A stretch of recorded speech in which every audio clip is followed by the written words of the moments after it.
Assalamualaikum warahmatullahi wabarakatuh. Perkenalkan, kami dari kelompok 3 akan mempresentasikan tugas machine learning tentang neural network untuk klasifikasi dataset MAINIS yang kami implementasi dengan dua cara. Yang pertama itu manual dari nol dengan menggunakan library Python. Arsitektur model yang kami gunakan adalah 20 input, hidden layer 1, 4 neuron dengan fungsi aktivasi ReLU, hidden layer 2, 4 neuron menggunakan aktivasi ReLU. Untuk outputnya 10 neuron menggunakan softmax. Model ini punya dua hidden layer yang menggunakan cross entropy loss sebagai fungsi errornya.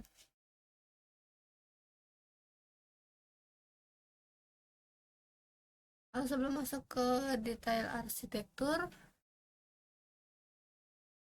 kami jelaskan dulu dua konsep dasarnya. Yang pertama itu dataset MAINIS. Ini adalah dataset gambar digit tulisan dengan 0 sampai 9. Tulisan tangan 0 sampai 9 berisi 60.000 data training dan 10.000 dataset. Tiap gambar aslinya berukuran 28 kali 28 pixel, tapi pada tugas ini sudah di resize dan di fitur ekstrak menjadi 20 fitur input saja.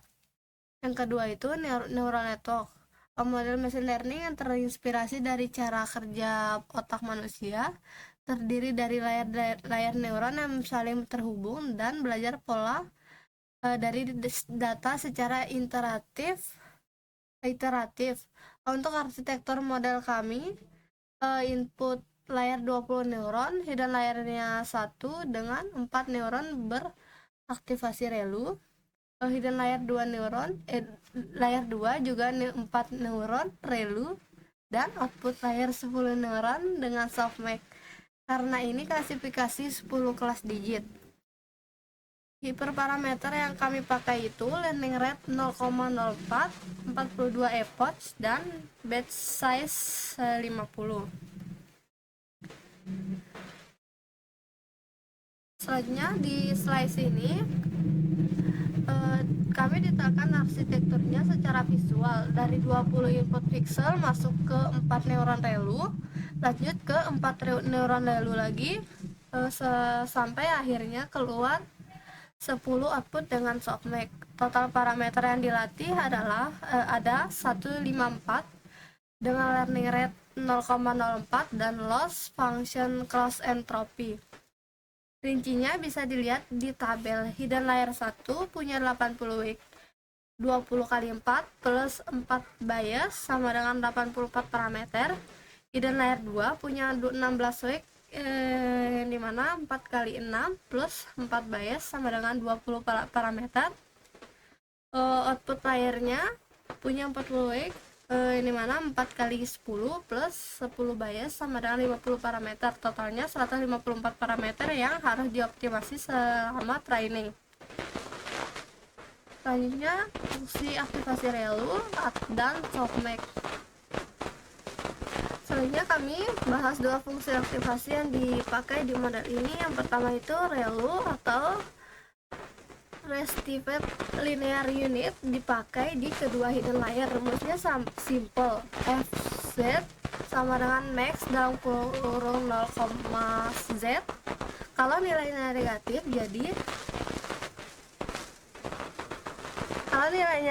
jadi 0, kalau positif tetap dipertahankan. Contohnya untuk z sama dengan negatif 0,3, hasilnya ReLU. Hasil ReLU-nya 0. Untuk z sama dengan 0,8, hasilnya tetap 0,8. ReLU dipilih karena komputasinya cepat dan membantu mengatasi masalah finishing gradient. Turunannya juga simple, 1 kalau z lebih besar 0 dan 0 jika kalau sebaliknya. Softmax dipakai di output layer karena tugas kita ini klasifikasi multiclass 10 digit. Softmax mengubah angka mentah menjadi probabilitas dengan totalnya selalu 1. Misalnya hasil outputnya seperti 0,01, 0,02 hingga 0,085 dan seterusnya. Nilai 0,85 ini menunjukkan confidence tertinggi model untuk digit tertentu. Kombinasi softmax dan cross entropy juga punya turunan yang sangat sederhana. Delta sama dengan y hat dikurangi y, ini yang nantinya kita pakai lagi di proses backpropagation. Selanjutnya akan dijelaskan oleh teman saya. Baik, saya akan menjelaskan terkait alur komputasi forward propagation. Jadi di sini kita akan melakukan proses menghitung dari input hingga menghasilkan prediksi. Di mana kita masuk ke alur komputasinya dimulai dari forward propagation, di mana untuk proses menghitung dari input sampai menghasilkan prediksi, yang dimana langkah pertamanya itu di hidden layer pertama kita hitung Z1 sama dengan W1 dikali dengan X1 dikali X ditambah B1, ini bagian linear. Lalu diaktifasi jadi H1 sama dengan relu Z1. Langkah kedua, hidden layer 2 Z2 sama dengan W2 dikali H1 ditambah B2. Selanjutnya diaktifasi dengan relu Z2. Langkah ketiga adalah di output layer. Z3 sama dengan W3 dikali H2 ditambah B3, lalu hasil akhirnya Y hat sama dengan softmax Z3. Jadi alur datanya dari 20 fitur input mengecil ke 4 neuron di H1, 4 neuron lagi di H2 sampai keluar 10 probabilitas di Y hat. Setelah itu kita evaluasi dengan menghitung error target dikurangi Y hat sama dengan dan lossnya pakai cross entropy. Dimana di sini evaluasinya error sama dengan target dikurangi head, untuk lossnya kita menggunakan cross entropy. Di sini juga ada alur datanya, yang mana 20 fitur, hidden 1, hidden 4, hidden 24, dan hidden ke head dengan 10 probabilitas. Berikutnya di sini adalah loss function cross entropy, yang dimana kita akan mengukur seberapa jauh prediksi dari target. Jadi bagaimana kita tahu prediksi model itu bagus atau tidak. Nah, disinilah peran cross entropy loss. Jadi rumusnya itu adalah L sama dengan minus sigma dari I sama dengan 0 sampai 9 TI dikali dengan log dari Y hat I, dimana TI adalah target one hot, 1 untuk kelas yang benar, 0 untuk yang lainnya, dan Y hat I adalah probabilitas hasil softmax. Kami beri dua contoh kontras. Pertama, prediksi benar. Targetnya digit 3 dan model memprediksi probabilitas 0,90, dan untuk digit 3 lossnya jadi sangat kecil, hanya 0,105, artinya confidence model tertinggi dan mendekati benar. Kedua, prediksi salah. Jadi target tetap digit 3 tapi model hanya memberi probabilitas 0,05 untuk digit itu. Jadi lossnya melonjak dari 0,105 sampai 3,0, jauh lebih besar. Mendadak model perlu banyak perbaikan. Jadi di sini adalah tujuan trainingnya, yang dimana meminimalkan loss menggunakan gradient descent, yang dimana loss turun sama dengan akurasi tinggi. Jadi setelah tahu seberapa besar lossnya, kita perlu tahu bagaimana cara mengkoreksi parameter model ini. Ini namanya back propagation, arahnya kebalikan dari forward propagation, dari output menuju input. Jadi di sini ada delta output dihitung paling pertama, dan untungnya kombinasi softmax plus cross entropy punya simplifikasi rumus yang elegan.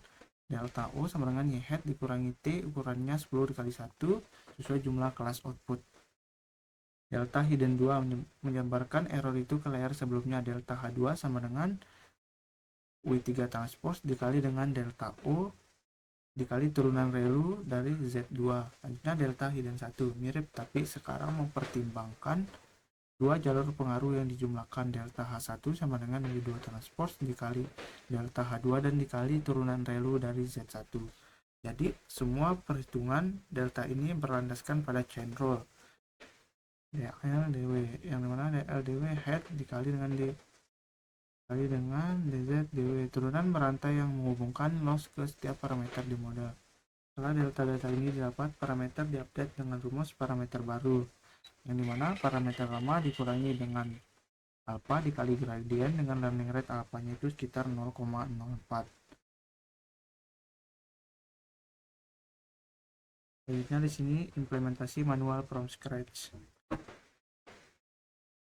yang dimana kita menggunakan Python murni dari NumPy saja tanpa library deep learning machine learning apapun. Di sini kita ada 5 langkah utama. Yang pertama itu load dataset dan parameter awal, yang dimana kami membaca 2100 data hasil dari 42 epoch dikali 50 sampel per batch berserta initial wake dan file Excel dari file Excel. Kedua, implementasi fungsi aktivasi ReLU softmax dan cross entropy loss dari 0 pakai NumPy. Ketiga, forward propagation untuk menghitung Z dan aktivasi tiap layer. Keempat, back propagation dengan chain rule dan menghitung delta O, delta H2, delta H1, delta H1. Kelima, update parameter dengan rumus W new sama dengan W off dikurangi alpha dikali gradien. Hasilnya bisa dilihat dari grafik ini. Akurasi naik sekitar 22% di epoch awal sampai 100% di epoch kedua. Ini menunjukkan model berhasil belajar dengan baik dari iterasi ke iterasi, yang dimana untuk akurasi akhirnya itu sekitar 100% dan untuk average loss akhirnya itu sekitar 0,2317 dan epochnya itu sekitar 42. Selanjutnya, sebagai pembanding, kami juga mengimplementasikan model yang sama menggunakan MLV classifier dari scikit-learn. Jadi konfigurasinya kami semakin dengan model manual. Hidden layer size 4,4, activation ReLU, solver SGD, learning rate, init 0,04 dan batch size-nya itu 50. Jadi di sini ada 3 kumpulan utama pakai library, yang dimana kode jauh lebih singkat, hanya sekitar 50 baris dibanding 200 baris di implementasi manual. Optimasi numerik sudah teruji karena SGD-nya sudah dioptimasi secara internal oleh scikit-learn, dan evaluasi otomatis seperti classification report, confusion matrix, dan akurasi yang sudah built in. Kalau dibandingkan langsung di table, dari segi kemudahan dan kecepatan development, library jelas lebih unggul. Tapi dari segi pemahaman, rumus dan kontrol perhitungan, implementasi manual yang lebih kuat. Soal akurasi, manual kami dapat 100% karena pakai parameter awal tetap dari Excel. Sedangkan akurasi library bisa bervariasi karena inisialisasi wake-nya random. Selanjutnya, kesimpulan. Sebagai penutup, ada 5 poin kesimpulan dari tugas ini. Yang pertama, arsitektur berhasil. Neural network dengan arsitektur 24/4/10 menggunakan ReLU dan softmax berhasil mengklasifikasi digit dataset minus hingga akurasi 100% pada implementasi manual. Yang kedua, pemahaman konsep mendalam. Proses implementasi manual memberi kami pemahaman utuh soal forward propagation, back propagation, dan chain rule. 3. Efisiensi library. Scikit-learn MLV classifier menyediakan solusi praktis dengan kode yang jauh lebih ringkas dan evaluasi otomatis. 4. Kedua pendekatan ini saling melengkapi, manual untuk pemahaman konsep, library untuk efisiensi produksi. Hyperparameter itu penting. Learning rate 0,04 dan jumlah epoch 42 sangat berpengaruh terhadap konvergensi dan akurasi model akhir model. Jadi untuk akurasi terbaik yang kami capai adalah 100% dan implementasi manual di epoch ke-42 dengan arsitektur ringkasan 20 input, 4 ReLU, 10 softmax. Jadi mungkin sekian presentasi dari kami. Terima kasih atas perhatiannya. Assalamualaikum warahmatullahi wabarakatuh.